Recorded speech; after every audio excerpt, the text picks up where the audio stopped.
ગણિત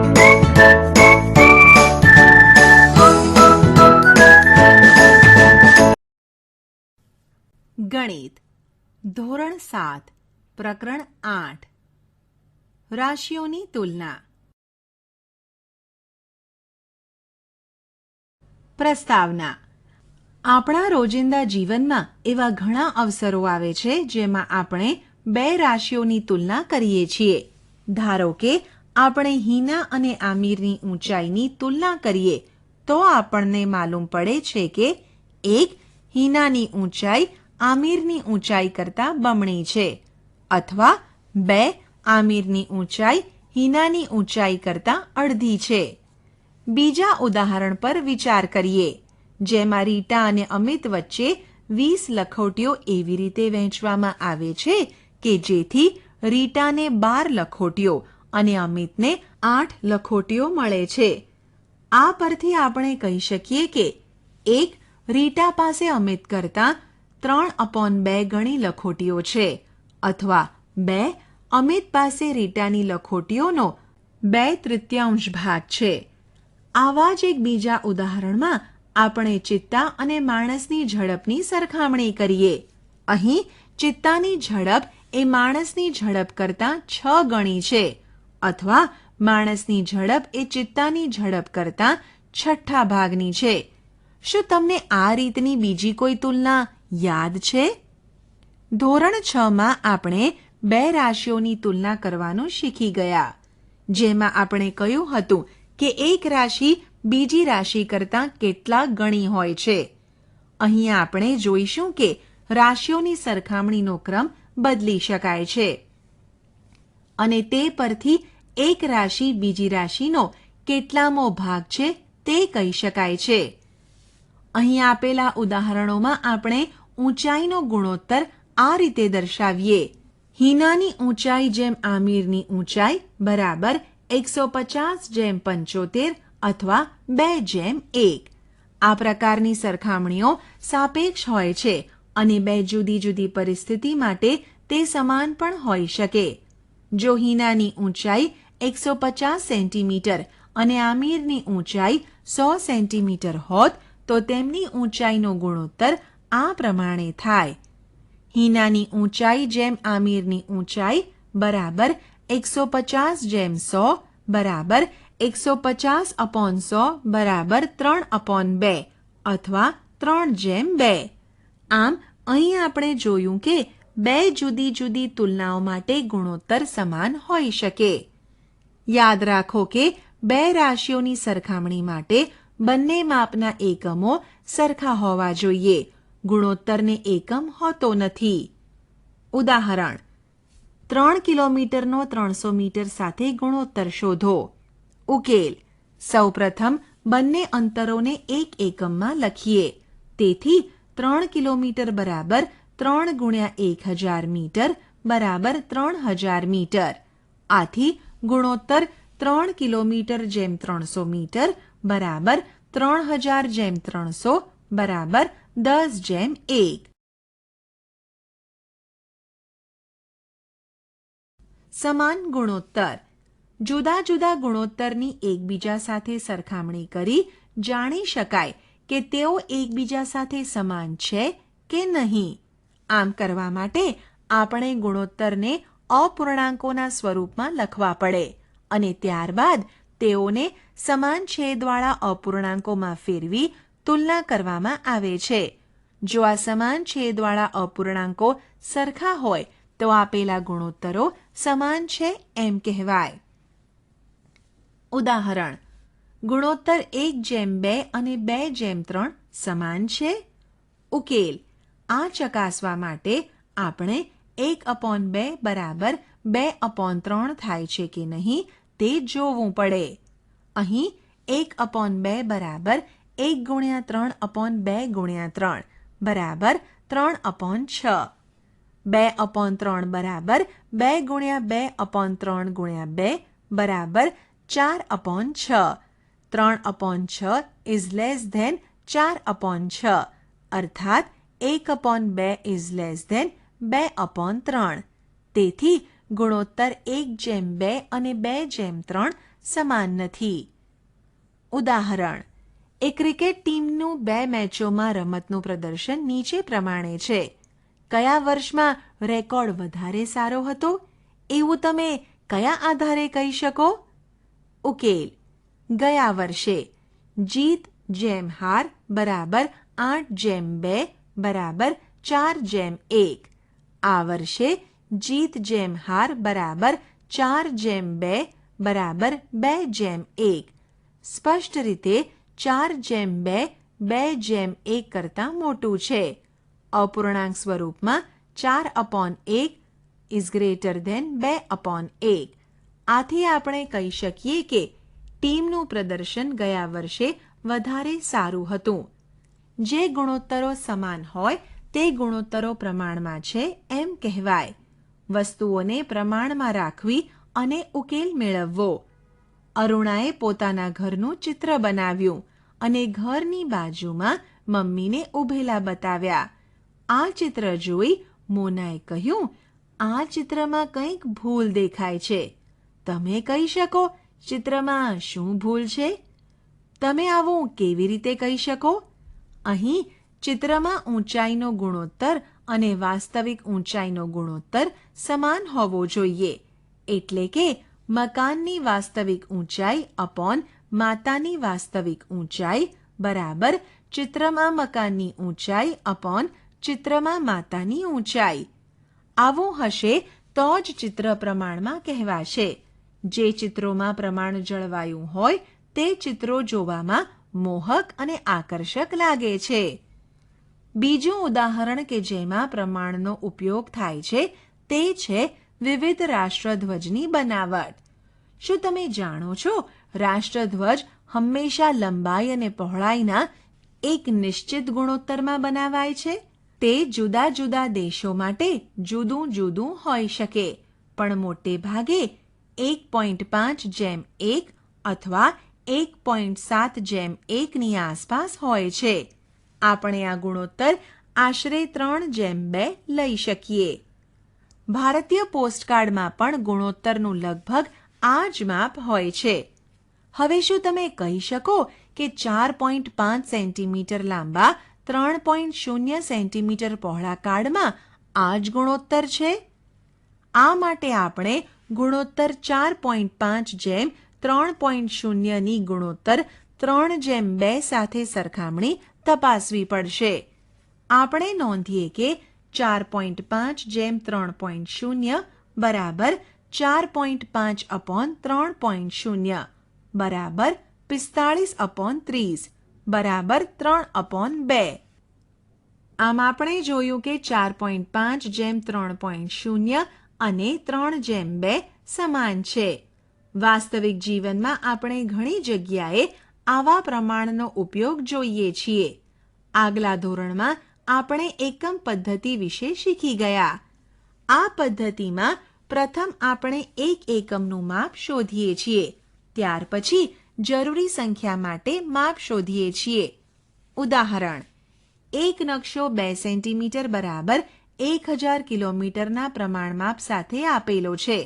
જો 2 સ્થળો વચ્ચેનું અંતર નકશામાં 2.5 સેન્ટીમીટર હોય તો તે 2 સ્થળો વચ્ચેનું વાસ્તવિક અંતર કિલોમીટરમાં શોધો.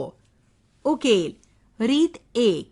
ધારો કે અંતર બરાબર x કિલોમીટર, ત્યારે 1000 x બરાબર 2:2.5 માટે 1000/x બરાબર 2/2.5 માટે 1000 × x × 2.5/x બરાબર 2/2.5 × x × 2.5 માટે 1000 × 2.5 બરાબર x × 2 માટે x બરાબર 1250. રીત 2. 2 સેન્ટીમીટર અર્થાત 1000 કિલોમીટર, તેથી 1 સેન્ટીમીટર અર્થાત 1000/2 કિલોમીટર. આમ 2.5 સેન્ટીમીટર અર્થાત 1000/2 × 2.5 કિલોમીટર બરાબર 1250 કિલોમીટર. પ્રથમ રીતમાં પ્રથમ ગુણોત્તરને પ્રમાણમાં બનાવી સમીકરણ મેળવ્યું અને સમીકરણનો ઉકેલ મેળવ્યો. બીજી રીતમાં પ્રથમ 1 સેન્ટીમીટરને અનુલક્ષીને અંતર શોધ્યું. ત્યારબાદ તેનો ઉપયોગ કરી 2.5 સેન્ટીમીટરને અનુલક્ષીને અંતર શોધ્યું. રીત 2માં એકમ પદ્ધતિનો ઉપયોગ કર્યો. ચાલો આપણે એકમ પદ્ધતિનો ઉપયોગ કરી થોડા વધુ પ્રશ્નો ઉકેલીએ. ઉદાહરણ: 6 કટોરાની કિંમત 90 રૂપિયા છે, તો આવા 10 કટોરાની કિંમત કેટલી થશે? ઉકેલ: 6 કટોરાની કિંમત 90 રૂપિયા છે, તેથી 1 કટોરાની કિંમત બરાબર 90 ભાગ્યા 6 રૂપિયા. તેથી 10 કટોરાની કિંમત બરાબર 90/6 ગુણ્યા 10 બરાબર 150 રૂપિયા. ઉદાહરણ: મારી કાર 25 લીટર પેટ્રોલથી 150 કિલોમીટર અંતર કાપે છે, તો આ જ કાર 30 લીટર પેટ્રોલથી કેટલું અંતર કાપશે?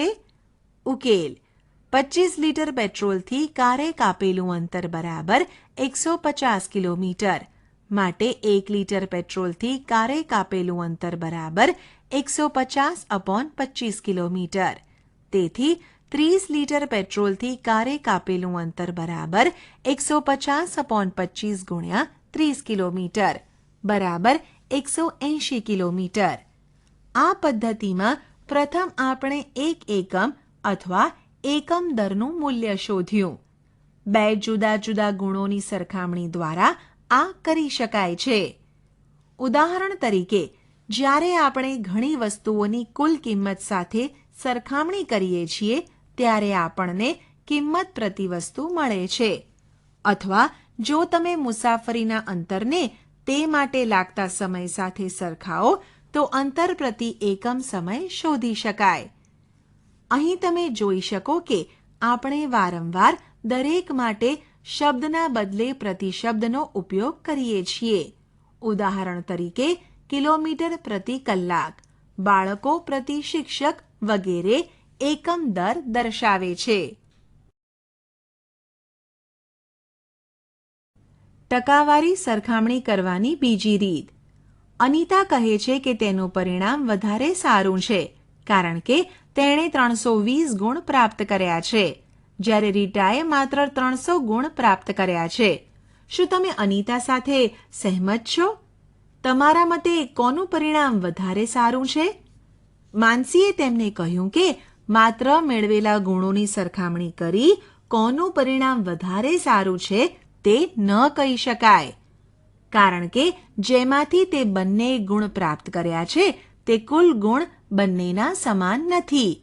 તે કહે છે કે તમે તમારા પરિણામ પત્રકમાં આપવામાં આવેલા ટકા કેમ નથી જોતા? અનિતાના ટકા 80 અને રીટાના ટકા 83.3 હતા, જે બતાવે છે કે રીટાનું પરિણામ વધારે સારું છે. ટકા એ એવા અપૂર્ણાંકોનો અંશ છે જેનો છેદ 100 હોય. તેનો ઉપયોગ પરિણામોની સરખામણી કરવા માટે થાય છે. ટકાવારીનો અર્થ. ટકા શબ્દ લેટિન પર સેન્ટમ પરથી આવ્યો છે, જેનો અર્થ પ્રતિ 100 થાય છે. ટકા દર્શાવવા માટેનો સંકેત આ છે, જેનો અર્થ શતાંશ પણ થાય છે. એટલે કે 1% અર્થ 100માંથી 1 અથવા 100મો ભાગ થાય છે, જેને આ પ્રમાણે લખી શકાય: 1% બરાબર 1/100 બરાબર 0.01. આ સમજવા માટે કેટલાક ઉદાહરણો પર વિચાર કરીએ. રીનાએ એક ટેબલનો ઉપરનો ભાગ બનાવવા માટે જુદા જુદા રંગની 100 ટાઇલ્સનો ઉપયોગ કર્યો. તેણે પીળા, લાલ, લીલા અને વાદળી રંગની ટાઇલ્સ અલગ અલગ ગણી અને કોષ્ટકમાં આ પ્રમાણે નોંધ કરી. શું તમે કોષ્ટક પૂર્ણ કરવામાં મદદ કરી શકો? પીળા રંગના ટાઇલ્સની સંખ્યા 14 છે તથા કુલ ટાઇલ્સની સંખ્યા 100 છે. તેથી અપૂર્ણાંક 14/100 અને ટકા 14 થશે. લીલા રંગના ટાઇલ્સની સંખ્યા 26 છે તથા કુલ ટાઇલ્સની સંખ્યા 100 છે. તેથી અપૂર્ણાંક 26/100 અને ટકા 26 થશે. લાલ રંગના ટાઇલ્સની સંખ્યા 35 છે તથા કુલ ટાઇલ્સની સંખ્યા 100 છે. તેથી અપૂર્ણાંક 35/100 અને ટકા 35 થશે. વાદળી રંગના ટાઇલ્સની સંખ્યા 25 છે તથા કુલ ટાઇલ્સની સંખ્યા 100 છે. તેથી અપૂર્ણાંક 25/100 અને ટકા 25 થશે. ઉદાહરણ: નીચે આપેલી માહિતી માટે જુદી જુદી ઊંચાઈ ધરાવતા બાળકોની સંખ્યાના ટકા શોધો. ઉકેલ: 110 સેન્ટીમીટર ઊંચાઈવાળા 22 બાળકો છે તથા કુલ બાળકોની સંખ્યા 100 છે. તેથી તેનો અપૂર્ણાંક 22/100 અને ટકા 22 થશે. 120 સેન્ટીમીટર ઊંચાઈવાળા 25 બાળકો છે તથા કુલ બાળકોની સંખ્યા 100 છે. તેથી તેનો અપૂર્ણાંક 25/100 અને ટકા 25 થશે. 3. આ જ રીતે 128 સેન્ટીમીટર ઊંચાઈવાળા બાળકોનો અપૂર્ણાંક 32/100 અને ટકા 32 થશે. 4.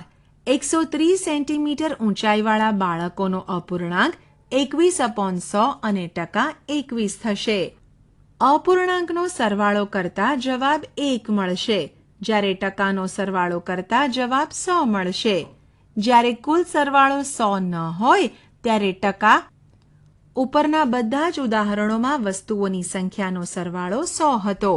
ઉદાહરણ તરીકે રીના પાસે 100 ટાઇલ્સ હતી, બાળકોની સંખ્યા 100 અને બૂટની સંખ્યા પણ 100 હતી. જો વસ્તુઓની કુલ સંખ્યા 100 ન હોય તો દરેક વસ્તુની સંખ્યાના ટકા કેવી રીતે ગણી શકાય? આ પરિસ્થિતિમાં આપણે અપૂર્ણાંકને એવા સમ અપૂર્ણાંકમાં ફેરવવા પડે કે જેનો છેદ 100 હોય. અહીં આપેલા ઉદાહરણ પર વિચાર કરીએ. તમારી પાસે એક એવી માળા છે જેમાં 2 જુદા જુદા રંગના 20 મણકાઓ પૂરવેલા છે. જુઓ, અહીં લાલ મણકાની સંખ્યા 8 છે અને તેનો અપૂર્ણાંક 8/20 થશે. છેદમાં 100 લાવવા માટે 8/20 ને 100 વડે ગુણીને ભાગીશું, જેથી મળે 40/100. તેને ટકામાં 40% લખાય. વાદળી મણકાની સંખ્યા 12 છે અને તેનો અપૂર્ણાંક 12/20 થશે. છેદમાં 100 લાવવા માટે 12/20 ને 100 વડે ગુણીને ભાગીશું, જેથી મળે 60/100. તેને ટકામાં લખાય 60%. રીત 1. 20 મણકામાંથી લાલ મણકાની સંખ્યા 8 છે. તેથી 100 મણકામાંથી લાલ મણકાની સંખ્યા બરાબર 8/20 ગુણ્યા 100 બરાબર 40. 100 માંથી બરાબર 40%. રીત 2. 8/20 બરાબર 8 ગુણ્યા 5/20 ગુણ્યા 5 બરાબર 40/100 બરાબર 40%. આપણે જોયું કે સરવાળો 100 ન આપેલો હોય ત્યારે ટકાવારી 3 રીતે શોધી શકાય. કોષ્ટકમાં બતાવેલ રીતમાં આપણે અપૂર્ણાંકને 100/100 વડે ગુણીએ છીએ. આમ કરવાથી અપૂર્ણાંકની કિંમત બદલાતી નથી. પાછળથી અપૂર્ણાંકના છેદમાં માત્ર 100 જ બાકી રહે છે. રીત 1માં એકમ પદ્ધતિનો ઉપયોગ કર્યો.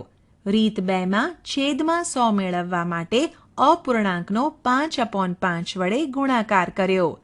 રીત 1માં જે રીતનો ઉપયોગ કર્યો તે રીત બધા જ ગુણોત્તર માટે વાપરી શકાય. શું રીત 2 દ્વારા વપરાયેલી રીત બધા જ પ્રમાણો માટે વાપરી શકાય? રીત 2 દ્વારા વપરાયેલી રીત ત્યારે જ ઉપયોગમાં લઈ શકાય જ્યારે તમે કોઈ પ્રાકૃતિક સંખ્યા શોધી શકો જેનો અપૂર્ણાંકના છેદ સાથેનો ગુણાકાર 100 આવે. છેદ 20 હોવાના કારણે 5 વડે ગુણી 100 મેળવી શકાય. જો છેદ 6 હોત તો રીત 2 વાપરી ન શકાય. ઉદાહરણ: નીચેના ઉદાહરણો જુઓ અને દરેકમાં તુલના કરવા માટે કઈ પદ્ધતિ યોગ્ય ગણાય તેની ચર્ચા કરો. ઉકેલ: વાતાવરણની 1 ગ્રામ હવામાં વાયુનું પ્રમાણ જાણવા માટે ટકાની રીત યોગ્ય ગણાય. એક શર્ટમાં કેટલું કોટન છે કે પોલિએસ્ટર તેના માટે પણ ટકાની રીત યોગ્ય છે. અપૂર્ણાંક સંખ્યાઓને ટકામાં ફેરવવી.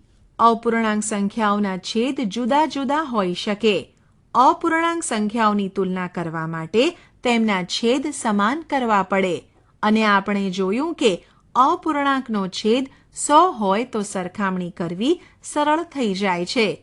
એટલે કે આપણે અપૂર્ણાંકને ટકામાં ફેરવીએ છીએ. ચાલો આપણે જુદા જુદા અપૂર્ણાંકોને ટકામાં ફેરવવાનો પ્રયત્ન કરીએ. ઉદાહરણ 1/3 ને ટકામાં ફેરવો. ઉકેલ. અહીં 1/3 બરાબર 1/3 ગુણ્યા 100/100 બરાબર 1/3 ગુણ્યા 100% બરાબર 100/3% બરાબર 33.1/3%. ઉદાહરણ એક વર્ગમાં 25 બાળકો છે, તેમાંથી 15 છોકરીઓ છે. તો વર્ગમાં કેટલા ટકા છોકરીઓ છે? ઉકેલ. 25 બાળકોમાંથી 15 છોકરીઓ છે. તેથી છોકરીઓની સંખ્યાના ટકા બરાબર 15/25 ગુણ્યા 100 બરાબર 60.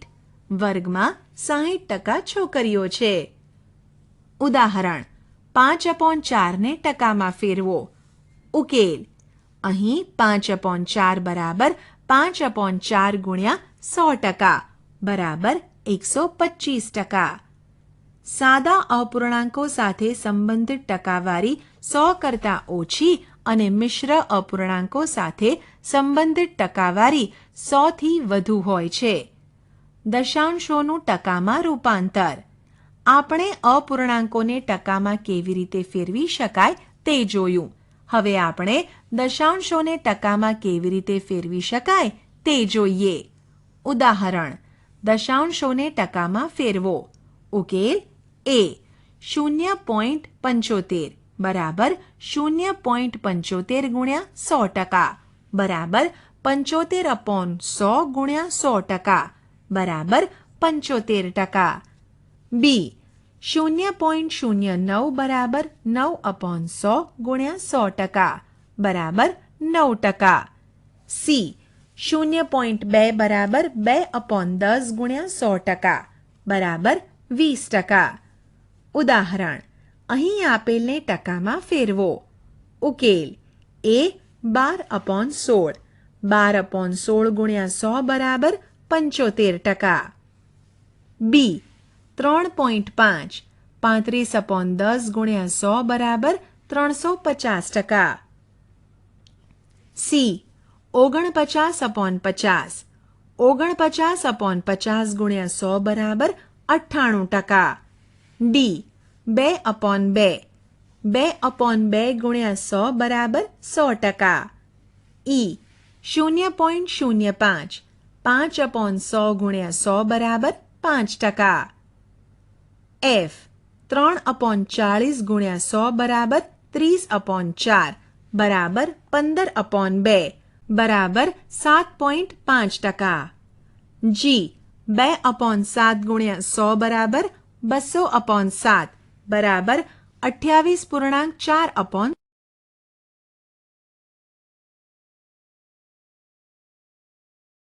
ટકાનો ઉપયોગ. ટકાનું અર્થઘટન.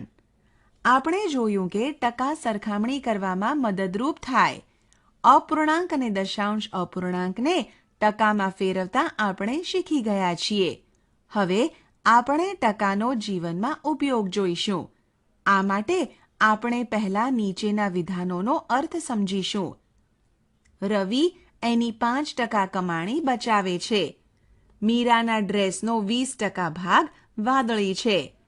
રેખાને દરેક પુસ્તકના વેચાણ પર 10% મળે છે. ઉપરના દરેક વિધાન પરથી તમે શું અનુમાન કરી શકો? 5% મતલબ 100નો 5મો ભાગ અથવા 5/100 એવું લખી શકીએ. એનો અર્થ એવો થયો કે રવિ એની કમાણીના દરેક 100 રૂપિયામાંથી 5 રૂપિયા બચાવે છે. આ જ રીતે ઉપરના વિધાનોનું અર્થઘટન કરી શકાય છે. ટકાનું કેટલામાં રૂપાંતરણ? ઉદાહરણ 40 બાળકોનું સર્વેક્ષણ દર્શાવે છે કે તેમાંથી 25% બાળકોને ફૂટબોલ રમવું ગમે છે. તો કેટલા બાળકોને ફૂટબોલ રમવું ગમે છે? ઉકેલ. અહીં બાળકોની કુલ સંખ્યા 40 છે. તેમાંથી 25% બાળકોને ફૂટબોલ રમવું ગમે છે. 2 પદ્ધતિથી સંખ્યા શોધી શકાય. તમે કોઈ પણ પદ્ધતિ અપનાવી શકો છો. રીત 1. 100માંથી 25ને ફૂટબોલ રમવું ગમે છે, તો 40માંથી ફૂટબોલ રમવું ગમતું હોય તેવા બાળકોની સંખ્યા બરાબર 25/100 ગુણ્યા 40 બરાબર 10. 40નો 25% બરાબર 25/100 ગુણ્યા 40 બરાબર 10. તેથી 40માંથી 10 બાળકોને ફૂટબોલ રમવું ગમે છે. ઉદાહરણ શોધો. એ 164ના 50%, બી 12ના 75%, સી 64ના 12.5%, ડી 1 કલાકના 1%. ઉકેલ. એ 164ના 50% બરાબર 50/100 ગુણ્યા 164 બરાબર 82. બી 12ના 75% બરાબર 75/100 ગુણ્યા 12 બરાબર 9. સી 64ના 12.5% બરાબર 25/2 ગુણ્યા 100 ગુણ્યા 64 બરાબર 8. ડી 1 કલાકના 1%. પ્રથમ કલાકને મિનિટમાં ફેરવીશું. 1 કલાક બરાબર 60 મિનિટ. 60 મિનિટ બરાબર 60 ગુણ્યા 60 સેકન્ડ બરાબર 3600 સેકન્ડ. 1 કલાકના 1% બરાબર 60 મિનિટના 1% બરાબર 1/100 ગુણ્યા 60 બરાબર 3/5 મિનિટ. 1 કલાકના 1% બરાબર 3600 સેકન્ડના 1% બરાબર 1/100 ગુણ્યા 3600 બરાબર 36 સેકન્ડ. ઉદાહરણ રાહુલે સ્વેટર ખરીદ્યું, જેમાં 25% ડિસ્કાઉન્ટ મળતા તેણે 200 રૂપિયાની બચત કરી. તો ડિસ્કાઉન્ટ મળતા પહેલા સ્વેટરની કિંમત કેટલી હશે? ઉકેલ. સ્વેટરની કિંમત 25% ઘટાડતા રાહુલે 200 રૂપિયાની બચત કરી. એનો અર્થ એ થયો કે રાહુલે બચાવેલી કિંમત એટલે કિંમતમાં કરેલો 25%નો ઘટાડો. ચાલો આપણે 2 રીતે મૂળ કિંમત કેવી રીતે શોધાય તે જોઈશું. રીત 1. મૂળ કિંમતના 25% બરાબર 200 રૂપિયા.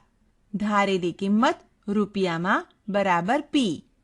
તેથી પીના 25% બરાબર 200 અથવા 25/100 ગુણ્યા પી બરાબર 200 અથવા P/4 બરાબર 200. માટે P બરાબર 200 ગુણ્યા 4. તેથી P બરાબર 800. રીત 2. 25 રૂપિયાની બચત હોય તો મૂળ કિંમત 100 રૂપિયા છે. તો 200 રૂપિયાની બચત હોય તો મૂળ કિંમત બરાબર 100/25 ગુણ્યા 200 બરાબર 800 રૂપિયા થાય. બંને રીતે સ્વેટરની મૂળ કિંમત 200 રૂપિયા મળે છે. ગુણોત્તરમાંથી ટકા. ઉદાહરણ રીનાની મમ્મીએ એને ઇડલી બનાવવા માટે કહ્યું અને કહ્યું કે તેના માટે 2 ભાગ ચોખા અને 1 ભાગ અડદની દાળ લેવી. તે મિશ્રણના કેટલા ટકા ચોખા અને અડદની દાળ હશે? ઉકેલ. ગુણોત્તરના સ્વરૂપે આ રીતે લખી શકાય. ચોખા જેમ અડદની દાળ બરાબર 2:1. હવે 2 + 1 બરાબર 3. એ કુલ ભાગ છે. તેનો અર્થ એ થયો કે 2/3 ભાગ ચોખા અને 1/3 ભાગ અડદની દાળ છે. તેથી ચોખાના ટકા 2/3 ગુણ્યા 100% છે બરાબર 200/3 બરાબર 66.2/3%. અડદની દાળના ટકા 1/3 ગુણ્યા 100% બરાબર 100/3 બરાબર 33.1/3%. ઉદાહરણ રવિ, રાજુ અને રોયને 250 રૂપિયા એવી રીતે વહેંચવામાં આવ્યા કે રવિને 2 ભાગ, રાજુને 3 ભાગ અને રોયને 5 ભાગ મળ્યા. તો આ વહેંચણીમાં દરેકને કેટલા રૂપિયા મળ્યા અને એની ટકાવારી કેટલી હશે? ઉકેલ. 3 છોકરાઓ માટે જે ભાગો મેળવે છે તે ગુણોત્તર 2:3:5. કુલ ભાગ બરાબર 2 વત્તા 3 વત્તા 5 બરાબર 10. રવિને મળેલ રકમ 2/10 ગુણ્યા 250 રૂપિયા બરાબર 50 રૂપિયા અને રકમના ટકા 2/10 ગુણ્યા 100% બરાબર 20% મળ્યા. રાજુને મળેલ રકમ 3/10 ગુણ્યા 250 રૂપિયા બરાબર 75 રૂપિયા અને રકમના ટકા 3/10 ગુણ્યા 100% બરાબર 30% મળ્યા. રોયને મળેલ રકમ 5/10 ગુણ્યા 250 રૂપિયા બરાબર 125 રૂપિયા અને રકમના ટકા 5/10 ગુણ્યા 100% બરાબર 50% મળ્યા. ઉદાહરણ: ત્રિકોણના ખૂણાનો ગુણોત્તર 2:3:4 હોય તો દરેક ખૂણાનું માપ શોધો. ઉકેલ: ત્રિકોણના 3 ખૂણાનો ગુણોત્તર 2:3:4. કુલ ભાગ 2 + 3 + 4 બરાબર 9. દરેક ખૂણાનું માપ શોધીએ. પહેલા ખૂણાનું માપ બરાબર 2/9 ગુણ્યા 180 બરાબર 40 અંશ. ત્રિકોણના ત્રણેય ખૂણાનો સરવાળો 180 અંશ છે. બીજા ખૂણાનું માપ બરાબર 3/9 ગુણ્યા 180 બરાબર 60 અંશ. ત્રીજા ખૂણાનું માપ બરાબર 4/9 ગુણ્યા 180 બરાબર 80 અંશ. ટકામાં વધારો અથવા ઘટાડો. અમુક વખત આપણને ચોક્કસ રાશિ કે જથ્થામાં થતો વધારો કે ઘટાડો ટકાવારીમાં જાણવાની જરૂર હોય છે. ઉદાહરણ તરીકે રાજ્યની વસ્તી 5,50,000થી વધીને 6,05,000 થાય છે. જ્યારે આપણે કહીએ છીએ કે વસ્તીમાં 10%નો વધારો થયો છે ત્યારે આપણે તે સારી રીતે સમજી શકીએ છીએ. મૂળ રાશિમાં વધારો અથવા ઘટાડો કેવી રીતે ટકામાં રૂપાંતરિત કરી શકીએ તે નીચેના ઉદાહરણ દ્વારા સમજીશું. ઉદાહરણ: એક શાળાની ટીમ આ વર્ષે 6 રમતો જીતી હતી, જ્યારે ગયા વર્ષે 4 રમતો જીતી હતી. તો ગયા વર્ષની તુલનામાં કેટલા ટકા વધારો થયો? ઉકેલ: જીતવાની સંખ્યામાં વધારો બરાબર 6 બાદ 4 બરાબર 2. ટકાવારીમાં વધારો બરાબર રાશિનો તફાવત અપોન મૂળ કે આધાર રાશિ ગુણ્યા 100 બરાબર જીતની સંખ્યામાં વધારો અપોન ગયા વર્ષમાં થયેલી જીતની સંખ્યા ગુણ્યા 100 બરાબર 2/4 ગુણ્યા 100 બરાબર 50. ઉદાહરણ: એક દેશમાં છેલ્લા 10 વર્ષમાં અભણ લોકોની સંખ્યા 150 લાખથી ઘટીને 100 લાખ થઈ ગઈ છે. તો તેમની ટકાવારીમાં કેટલા ટકા ઘટાડો થયો? ઉકેલ: મૂળ રાશિ બરાબર શરૂઆતમાં અભણ લોકોની સંખ્યા બરાબર 150 લાખ. મૂળ રાશિનો તફાવત બરાબર અભણ વ્યક્તિઓની સંખ્યામાં ઘટાડો બરાબર 150 બાદ 100 બરાબર 50 લાખ. આથી ઘટાડો ટકામાં બરાબર રાશિનો તફાવત અપોન મૂળ કે આધાર રાશિ ગુણ્યા 100 બરાબર 50/150 ગુણ્યા 100 બરાબર 33.1/3. આથી ટકાવારીમાં 33.1/3%નો ઘટાડો થયો. ઉદાહરણ: મારી મમ્મી કહે છે કે તેમના બાળપણમાં પેટ્રોલ ₹10 પ્રતિ લીટર હતું. આજે એનો ભાવ ₹70 પ્રતિ લીટર છે. તો કિંમતમાં કેટલા ટકા વધારો થયો? ઉકેલ: પેટ્રોલની કિંમતમાં વધારો બરાબર પેટ્રોલની અત્યારની કિંમત બાદ પેટ્રોલની પહેલાની કિંમત બરાબર 70 બાદ 10 બરાબર 60 રૂપિયા. ટકાવારીમાં વધારો બરાબર પેટ્રોલની કિંમતમાં વધારો અપોન મૂળ રાશિ ગુણ્યા 100 બરાબર 60/10 ગુણ્યા 100 બરાબર 600. પેટ્રોલની કિંમતમાં 600% વધારો. ઉદાહરણ: એક શહેરની વસ્તી 25,000માંથી ઘટીને 24,500 થઈ. તો ઘટાડાની ટકાવારી શોધો. ઉકેલ: શહેરની વસ્તીમાં થયેલો ઘટાડો બરાબર ગત વર્ષની સંખ્યા બાદ ચાલુ વર્ષની સંખ્યા બરાબર 25,000 બાદ 24,500 બરાબર 500. ઘટાડાની ટકાવારી બરાબર વસ્તીમાં થયેલો ઘટાડો અપોન મૂળ કે આધાર રાશિ ગુણ્યા 100 બરાબર 500 અપોન 25,000 ગુણ્યા 100 બરાબર 2. આમ શહેરની વસ્તીમાં 2% ઘટાડો થયો હશે. વસ્તુના ભાવ સાથે સંબંધ અથવા ખરીદ અને વેચાણ. કોઈ પણ વસ્તુની ખરીદ કિંમતને પડતર કિંમત તરીકે ઓળખવામાં આવે છે. ટૂંકમાં તેને પ.કી. કહે છે. વસ્તુને જે કિંમતે વેચવામાં આવે છે તેને તેની વેચાણ કિંમત તરીકે ઓળખવામાં આવે છે. ટૂંકમાં તેને વે.કી. કહે છે. જો પડતર કિંમત વેચાણ કિંમત કરતાં ઓછી હોય તો નફો મળે છે. નફો બરાબર વેચાણ કિંમત બાદ પડતર કિંમત. જો પડતર કિંમત બરાબર વેચાણ કિંમત હોય તો નફો કે ખોટ થતું નથી. જો પડતર કિંમત વેચાણ કિંમત કરતાં વધારે હોય તો આપણને ખોટ થાય છે. ખોટ બરાબર પડતર કિંમત બાદ વેચાણ કિંમત. હવે આપણે નીચેની વસ્તુઓ અને તેમની કિંમત દ્વારા વધુ સમજવાનો પ્રયત્ન કરીએ. મેં એક રમકડું 72 રૂપિયામાં ખરીદ્યું અને 80 રૂપિયામાં વેચ્યું.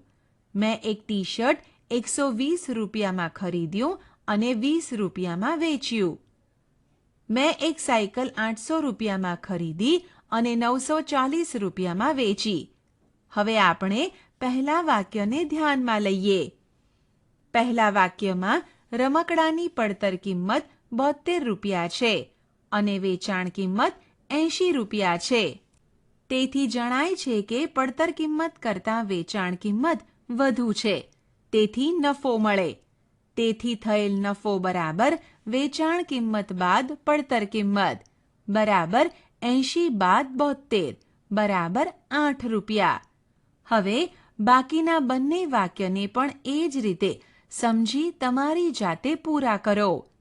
નફો કે ખોટ ટકા સ્વરૂપે. નફો અને ખોટને ટકાવારીમાં બદલવામાં આવે છે. તે હંમેશા પડતર કિંમત ઉપર ગણાય છે.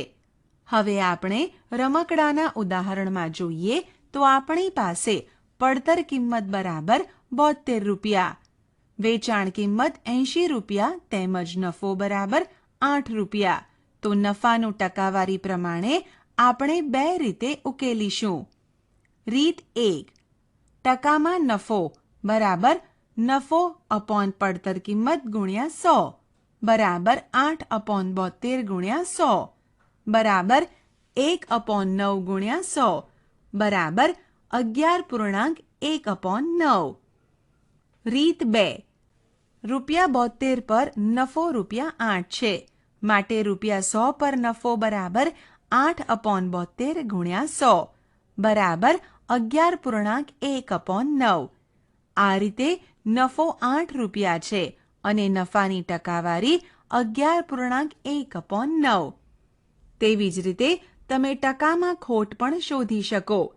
પડતર કિંમત બરાબર 120 રૂપિયા, વેચાણ કિંમત બરાબર 100 રૂપિયા. આથી ખોટ બરાબર 120 બાદ 100 બરાબર 20 રૂપિયા. ખોટ ટકામાં બરાબર ખોટ અપોન પડતર કિંમત ગુણ્યા 100 બરાબર 20/120 ગુણ્યા 100 બરાબર 50/3 બરાબર 16.2/3. ₹120 પર ખોટ ₹20 છે. તેથી ટકા બરાબર 20/120 ગુણ્યા 100 બરાબર 50/3 બરાબર 16.2/3. આમ ખોટ ટકામાં બરાબર 16.2/3. અહીં પડતર કિંમત, વેચાણ કિંમત અને નફો કે ખોટ આ ત્રણમાંથી કોઈ પણ બેની કિંમત આપેલી હોય તો આપણે બાકીના એકનું મૂલ્ય શોધી શકીએ છીએ. ઉદાહરણ: ફૂલદાનીની કિંમત ₹120 છે. જો દુકાનદારે તેને 10% ખોટ સાથે વેચે છે તો તેની વેચાણ કિંમત શોધો. ઉકેલ: અહીં આપેલું છે કે પડતર કિંમત બરાબર 120 રૂપિયા અને નુકસાનના ટકા બરાબર 10. આપણે વેચાણ કિંમત શોધવાની છે. રીત 1. 10%ની ખોટનો અર્થ એ થયો કે પડતર કિંમત બરાબર 100 રૂપિયા, નુકસાન બરાબર 10 રૂપિયા. તેથી વેચાણ કિંમત બરાબર 100 બાદ 10 બરાબર 90. જ્યારે પડતર કિંમત 100 રૂપિયા હોય તો વેચાણ કિંમત 90 રૂપિયા થાય. જો પડતર કિંમત 120 હોય તો વેચાણ કિંમત બરાબર 90/100 ગુણ્યા 120 બરાબર 108 રૂપિયા. રીત 2. પડતર કિંમતના 10% ખોટ છે. ખોટ બરાબર 120ના 10% બરાબર 10/100 ગુણ્યા 120 બરાબર 12 રૂપિયા. પરિણામે વેચાણ કિંમત બરાબર પડતર કિંમત બાદ ખોટ બરાબર 120 બાદ 12 બરાબર 108 રૂપિયા. આ બંને પદ્ધતિ દ્વારા વેચાણ કિંમત 108 રૂપિયા મળે છે. ઉદાહરણ: એક રમકડાની કારની વેચાણ કિંમત 540 રૂપિયા છે. જો તેના પર દુકાનદાર 20%નો નફો મેળવતો હોય તો તે કારની પડતર કિંમત કેટલી થાય? ઉકેલ: રીત 1. 20% નફો એટલે કે પડતર કિંમત 100 રૂપિયા અને નફો 20 રૂપિયા. તેથી વેચાણ કિંમત બરાબર 100 + 20 બરાબર 120. હવે જ્યારે વેચાણ કિંમત 120 રૂપિયા થઈ હોય તો પડતર કિંમત 100 રૂપિયા થાય. તેથી જો વેચાણ કિંમત 540 હોય તો પડતર કિંમત બરાબર 100/120 ગુણ્યા 540 બરાબર 450 રૂપિયા. રીત 2. નફો બરાબર પડતર કિંમતના 20% અને વેચાણ કિંમત બરાબર પડતર કિંમત વત્તા નફો. તેથી 540 બરાબર પડતર કિંમત વત્તા પડતર કિંમતના 20% બરાબર પડતર કિંમત વત્તા 20/100 ગુણ્યા પડતર કિંમત બરાબર 1 વત્તા 1/5 પડતર કિંમત બરાબર 6/5 પડતર કિંમત. તેથી 540 ગુણ્યા 5/6 બરાબર પડતર કિંમત. 450 રૂપિયા બરાબર પડતર કિંમત. બંને ઉકેલમાં પડતર કિંમત 450 રૂપિયા મળે છે. ઉદાહરણ: એક દુકાનદાર એક ખુરશી 375 રૂપિયામાં ખરીદે છે અને 400 રૂપિયામાં વેચે છે. હવે દુકાનદારે મેળવેલ નફાની ટકાવારી શોધો. ઉકેલ: અહીં પડતર કિંમત બરાબર 375 રૂપિયા, વેચાણ કિંમત બરાબર 400 રૂપિયા. વેચાણ કિંમત પડતર કિંમત કરતાં વધારે છે, તેથી નફો થાય. માટે નફો બરાબર વેચાણ કિંમત બાદ પડતર કિંમત બરાબર 400 બાદ 375 બરાબર 25 રૂપિયા. નફો ટકામાં બરાબર નફો અપોન પડતર કિંમત ગુણ્યા 100 બરાબર 25/375 ગુણ્યા 100 બરાબર 20/3 બરાબર 6.2/3%. આમ દુકાનદારે ખુરશી વેચી 6.2/3% નફો મેળવ્યો.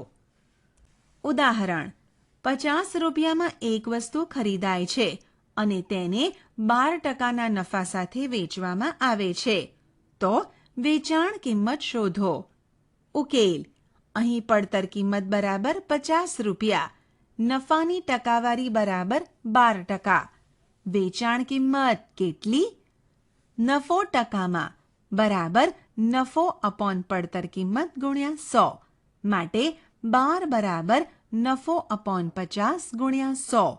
માટે નફો બરાબર 12/2 બરાબર 6. વેચાણ કિંમત બરાબર પડતર કિંમત વત્તા નફો બરાબર 50 રૂપિયા વત્તા 6 રૂપિયા બરાબર 56 રૂપિયા. આમ તે વસ્તુની વેચાણ કિંમત 56 રૂપિયા હશે. ઉદાહરણ: જુહીએ એક વોશિંગ મશીન 13,500 રૂપિયામાં વેચ્યું. તેને 20% ખોટ ગઈ તો જુહીએ વોશિંગ મશીન કેટલા રૂપિયામાં ખરીદ્યું હશે? ઉકેલ: ધારો કે વોશિંગ મશીનની પડતર કિંમત 100 રૂપિયા છે. 20% ખોટ જાય છે એટલે 100 રૂપિયા પર 20 રૂપિયા ખોટ જાય છે. માટે વેચાણ કિંમત બરાબર પડતર કિંમત બાદ ખોટ બરાબર 100 બાદ 20 બરાબર 80. 80 રૂપિયા વેચાણ કિંમત પર ખોટ 20 રૂપિયા તો 13,500 રૂપિયા વેચાણ કિંમત પર ખોટ કેટલા રૂપિયા? બરાબર 13,500 ગુણ્યા 20/80 બરાબર 3,375 રૂપિયા. પડતર કિંમત બરાબર વેચાણ કિંમત વત્તા ખોટ બરાબર 13,500 વત્તા 3,375 બરાબર 16,875 રૂપિયા. જુહીએ વોશિંગ મશીન 16,875 રૂપિયામાં ખરીદ્યું હશે. સાદું વ્યાજ અથવા ઉછીના પૈસા પરનો ચાર્જ. સોહિની કહે છે કે તેઓ નવું સ્કૂટર ખરીદવા જાય છે. મોહન સોહિનીને પૂછે છે કે તે ખરીદવા માટે તારી પાસે પૂરતા પૈસા છે કે કેમ? સોહિની કહે છે, મારા પપ્પા એક બેંકમાંથી લોન લેવાના છે. અહીં જે પૈસા ઉછીના લેવાની વાત થાય છે તે રકમ મુદ્દલ તરીકે ઓળખાય છે. આ ઉછીના નાણાં લેનાર તે ભરપાઈ કરે તે પહેલા થોડો સમય માટે ઉપયોગમાં લેશે. આ નાણાંને અમુક સમય માટે રાખવા માટે બેંક પાસેથી ઉછીના લેનારે વધારાના પૈસા ચૂકવવા પડે છે. આ વ્યાજ તરીકે ઓળખાય છે. વર્ષના અંતે જે કિંમત ચૂકવવાની હોય એ શોધવા માટે ઉછીના લીધેલા નાણાંમાં વ્યાજનો ઉમેરો કરવો એટલે કે વ્યાજ મુદ્દલ વત્તા મુદ્દલ પ્લસ વ્યાજ. વ્યાજ સામાન્ય રીતે 1 વર્ષના સમય માટે ટકામાં દર્શાવાય છે. આપણે વાર્ષિક 10% વ્યાજ એવું કહી શકીએ.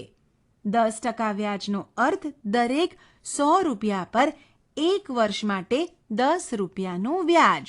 ઉદાહરણ: અનિતા વાર્ષિક 15%ના વ્યાજ ઉપર 5,000 રૂપિયાની લોન લે છે. તો તે વર્ષના અંતે કેટલું વ્યાજ ચૂકવશે? ઉકેલ: ઉછીના લીધેલ 5,000 રૂપિયા 1 વર્ષ માટે વ્યાજનો દર બરાબર 15%. એનો અર્થ એ થયો કે જો 100 રૂપિયા 1 વર્ષ માટે વ્યાજે લીધા હોય તો 15 રૂપિયા વ્યાજ ચૂકવવું પડે. તો જો તેણે 5,000 રૂપિયા લીધા હોય તો 1 વર્ષ માટે ચૂકવવું પડતું વ્યાજ બરાબર 15/100 ગુણ્યા 5,000 બરાબર 750 રૂપિયા. તેથી વર્ષના અંતે તેણે ચૂકવવી પડતી રકમ બરાબર 5,000 વત્તા 750 બરાબર 5,750 રૂપિયા.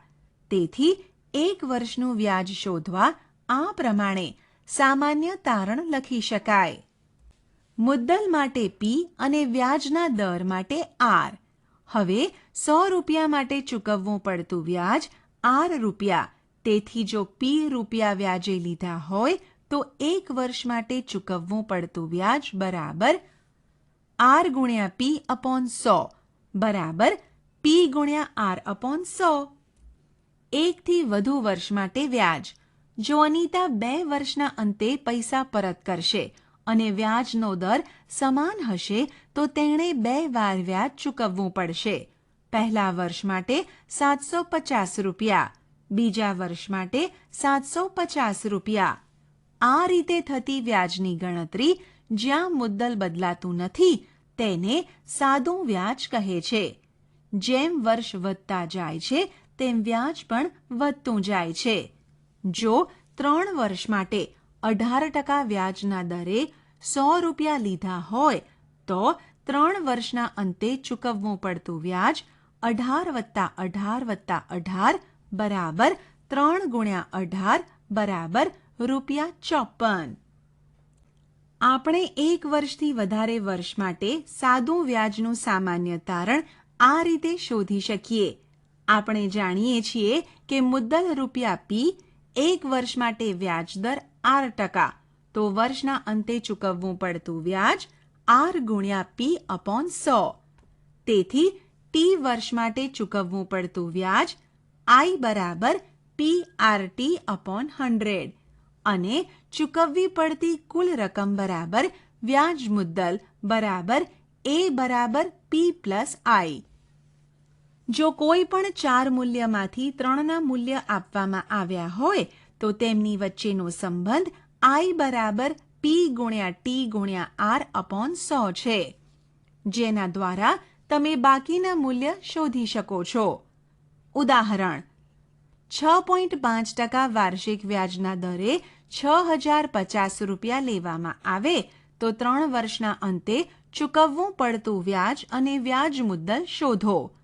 ઉકેલ: P બરાબર 6,050 રૂપિયા, R બરાબર 6.5%, T બરાબર 3 વર્ષ. I કેટલા? A કેટલા? I બરાબર PRT/100 માં P, R અને T ની કિંમતો મૂકી સાદું રૂપ આપતા વ્યાજ 1,179.75 રૂપિયા મળે. A બરાબર P પ્લસ I બરાબર 6,050 વત્તા 1,179.75 બરાબર 7,229.75 રૂપિયા. ઉદાહરણ: જો 2 વર્ષ માટે 3.5% વાર્ષિક વ્યાજના દરે 7,000 રૂપિયા લેવામાં આવે તો 2 વર્ષના અંતે ચૂકવવું પડતું વ્યાજ મુદ્દલ શોધો. ઉકેલ: P બરાબર 7,000 રૂપિયા, R બરાબર 3.5%, T બરાબર 2 વર્ષ. I કેટલા? A કેટલા? I બરાબર PRT/100 માં P, R અને T ની કિંમતો મૂકી સાદું રૂપ આપતા વ્યાજ 490 રૂપિયા મળે. A બરાબર P વત્તા I બરાબર 7,000 વત્તા 490 બરાબર 7,490 રૂપિયા. ઉદાહરણ: જો મનોહર રૂપિયા 4,500નું 2 વર્ષ માટેનું વ્યાજ 750 રૂપિયા ચૂકવે છે તો વ્યાજનો દર શોધો. ઉકેલ: રીત 1. I બરાબર P ગુણ્યા T ગુણ્યા R/100. તેથી 750 બરાબર 4,500 ગુણ્યા 2 ગુણ્યા R/100. 750/45 ગુણ્યા 2 બરાબર R. તેથી વ્યાજનો દર બરાબર 8.1/3%. રીત 2. 2 વર્ષ માટે ચૂકવવું પડતું વ્યાજ 750 રૂપિયા. તેથી 1 વર્ષ માટે ચૂકવવું પડતું વ્યાજ બરાબર 750/2 બરાબર 375. તેથી રૂપિયા 4,500 માટે વ્યાજ રૂપિયા 375. તેથી રૂપિયા 100 માટે ચૂકવવું પડતું વ્યાજ કેટલું? માટે 375 ગુણ્યા 100/4,500 બરાબર 8.1/3%. ઉદાહરણ: કોઈ રકમનું વાર્ષિક 5% લેખે 3 વર્ષનું વ્યાજ 450 રૂપિયા થાય છે તો તે રકમ શોધો. ઉકેલ: P કેટલા? R બરાબર 5%, T બરાબર 3 વર્ષ, I બરાબર 450 રૂપિયા. I બરાબર PRT/100 માં I, R અને T ની કિંમતો મૂકી સાદું રૂપ આપતા મુદ્દલ 3,000 રૂપિયા મળે. ઉદાહરણ: 56,000 રૂપિયાનું કેટલા ટકા વ્યાજ દરે 2 વર્ષનું વ્યાજ 280 રૂપિયા થાય? ઉકેલ: P બરાબર 56,000 રૂપિયા, R કેટલા? T બરાબર 2 વર્ષ, I બરાબર 280 રૂપિયા. R બરાબર I ગુણ્યા 100/PT માં I, P અને T ની કિંમતો મૂકી સાદું રૂપ આપતા વાર્ષિક વ્યાજનો દર 0.25% મળે. આપણે શી ચર્ચા કરી? 1. આપણા રોજિંદા જીવનમાં વારંવાર 2 રાશિઓની તુલના જરૂરી બને છે. તે રાશિઓ ઊંચાઈ, વજન, પગાર, ગુણ વગેરે છે.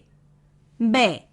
જ્યારે આપણે 150 સેન્ટીમીટર અને 75 સેન્ટીમીટર ઊંચાઈ ધરાવતા બે માણસોની ઊંચાઈની સરખામણી કરીએ છીએ ત્યારે ઊંચાઈનો ગુણોત્તર 150:75 અથવા 2:1 લખીએ છીએ. 3. બે ગુણોત્તરને સમછેદી અપૂર્ણાંકમાં ફેરવી તેમની સરખામણી કરી શકાય છે. જો આ બે પૂર્ણાંકો સરખા હોય તો આપણે કહી શકીએ કે આપેલા ગુણોત્તરો સરખા છે. 4. જો બે ગુણોત્તરો સરખા હોય તો તે 4 રાશિઓ પ્રમાણમાં છે એમ કહેવાય. ઉદાહરણ તરીકે 8:2 અને 16:4 સરખા છે. તેથી 8, 2, 16 અને 4 પ્રમાણમાં છે એમ કહી શકાય. 5. સરખામણી કરવા માટેની બીજી રીત ટકા છે.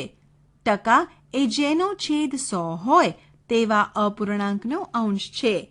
અર્થાત પ્રતિ 100 એટલે ટકા.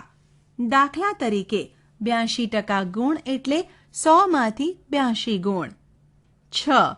અપૂર્ણાંકોને ટકામાં ફેરવી શકાય અને તેથી ઉલટું પણ શક્ય છે. જેમ કે 1/4 બરાબર 1/4 ગુણ્યા 100% અને 75% બરાબર 75/100 બરાબર 3/4. 7. દશાંશોને પણ ટકામાં ફેરવી શકાય અને ઉલટું પણ શક્ય છે. ઉદાહરણ તરીકે 0.25 બરાબર 0.25 ગુણ્યા 100% બરાબર 25%. 8. આપણે રોજિંદા જીવનમાં ટકાનો બહોળો ઉપયોગ કરીએ છીએ. એ જ્યારે કુલ રાશિના અમુક ટકા આપેલા હોય ત્યારે તે ચોક્કસ સંખ્યા શોધવાનું આપણે શીખ્યા. બી. જ્યારે રાશિનો કોઈ ભાગ ગુણોત્તરમાં આપેલ હોય ત્યારે તેને ટકામાં ફેરવી શકાય તે શીખ્યા. સી. કોઈ રાશિના વધવા અથવા ઘટવાને પણ ટકા રૂપે દર્શાવી શકાય. ડી. કોઈ વસ્તુ ખરીદ વેચાણમાં થયેલો નફો કે ખોટને પણ ટકા રૂપે દર્શાવી શકાય. ઈ. ઉધાર લીધેલી કિંમતની વ્યાજની ગણતરી માટે વ્યાજનો દર ટકામાં જ આપવામાં આવે છે. એફ. ઉદાહરણ તરીકે ₹800 3 વર્ષ માટે વાર્ષિક 12% વ્યાજના દરે ઉધાર લીધા. આશા છે કે તમને આ ઈ લર્નિંગ મોડ્યુલમાં મજા આવી હશે. આભાર.